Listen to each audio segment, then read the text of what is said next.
তারেক রহমান ঢাকায় ফেরার আগেই বিস্ফোরণ। নিউ ইস্কাটনে ফ্লাইওভার থেকে বোমা ছোড়া হয়, বিস্ফোরণে নিহত এক যুবক।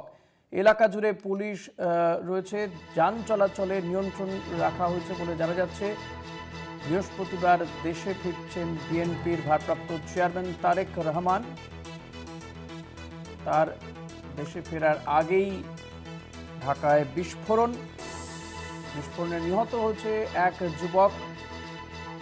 ইস্কাটনে ফ্লাইওভার থেকে বোমা ছোড়া হয় বলে জানা যাচ্ছে।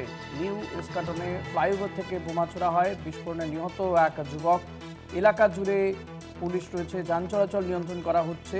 বৃহস্পতিবার ঢাকায় ফিরছেন বিএনপির ভারপ্রাপ্ত চেয়ারম্যান তারেক রহমান। ঢাকায় এবার বিস্ফোরণ, এখনো শান্ত হয়নি ঢাকার পরিস্থিতি, উত্তাল রয়েছে। এবার বিস্ফোরণের ঘটনা ঘটলো। অঙ্কুর ভট্টাচার্য রয়েছেন আমার সঙ্গে এই মুহূর্তে সহকর্মী। অঙ্কুরদা, তারেক রহমান যিনি বিএনপির ভারপ্রাপ্ত চেয়ারম্যান, তার আসার আগেই ঢাকাতে বিস্ফোরণ, ঢাকার পরিস্থিতি এখনো শান্ত হলো না। ওসমান হাদির ভাই তিনি মোহাম্মদ ইউনূসকে বলছেন যে তারাই ওসমান হাদিকে হত্যা করেছেন, তাদের বিচার চাইছেন। সব মিলিয়ে ঢাকার পরিস্থিতি তো আরো খারাপ হচ্ছে, আরো উত্তপ্ত হয়ে উঠছে পরিস্থিতি। একেবারেই যে কোনোভাবেই যে এই যে তারেক রহমান আসছেন 25শে ডিসেম্বর, সেটা আগেই ঘোষণা করা হয়েছিল তার দলের পক্ষ থেকে। এবং সেক্ষেত্রে আমরা দেখলাম যে তারেক রহমান আসছেন সেই বিষয়ে তার আসার কয়েক ঘন্টা আগে এরকম ভাবে একটা বিস্ফোরণের ঘটনা ঘটছে, যাতে একজনের মৃত্যু হয়েছে। এবং এটা মগবাজার বলে একটা যারা শহীদদের জন্য একটা জায়গা ছিল, সেখানে ফ্রিডম ফাইটার্সদের মেমোরিয়াল, সেখানে এই বিস্ফোরণটা ঘটেছে। একটা ফ্লাইওভারের ওপর থেকে বিস্ফোরক বস্তু ছোড়া হয় বলে এখনো পর্যন্ত জানতে পারা যাচ্ছে। এই ঘটনা এখনো পর্যন্ত কাউকে গ্রেফতার করা যায়নি পুলিশের পক্ষ থেকে, সেটাই জানানো হয়েছে।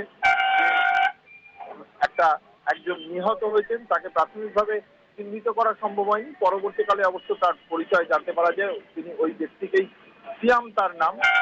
তিনি প্রাথমিকভাবে গুরুতরভাবে ঘায়েল হন। উপর থেকে ফ্লাইওভার থেকে একটা ককটেল বোমা ছুড়ে মারা হয়, যা ওই ব্যক্তির মাথায় পড়ে এবং ফেটে যায়, তার মাথা ফেটে যায়। কে এটা করেছে, কি উদ্দেশ্যে করা হয়েছে, পুরোটাই তদন্ত করে দেখা হচ্ছে বলে পুলিশের পক্ষ থেকে জানা হয়েছে। কিন্তু মোহাম্মদ ইউনূসের যে প্রশাসন, সেখানে যে কোনোভাবেই শান্তি শৃঙ্খলা ফিরিয়ে আনতে পারছে না, আইনের শাসন যে বাংলাদেশে নেই, তা আরো একবার পরিষ্কার হয়ে গেল। এবার তারেক রহমান ফিরে এসে কি বলেন ওসমান হাদির মৃত্যুর বিষয় বা তার এবং তার দলের কি অবস্থান, সেটা তার জন্য অপেক্ষা করছে বিএনপি এবং অবশ্যই বাংলাদেশের রাজনৈতিক মহল। ধন্যবাদ অঙ্কুরদা।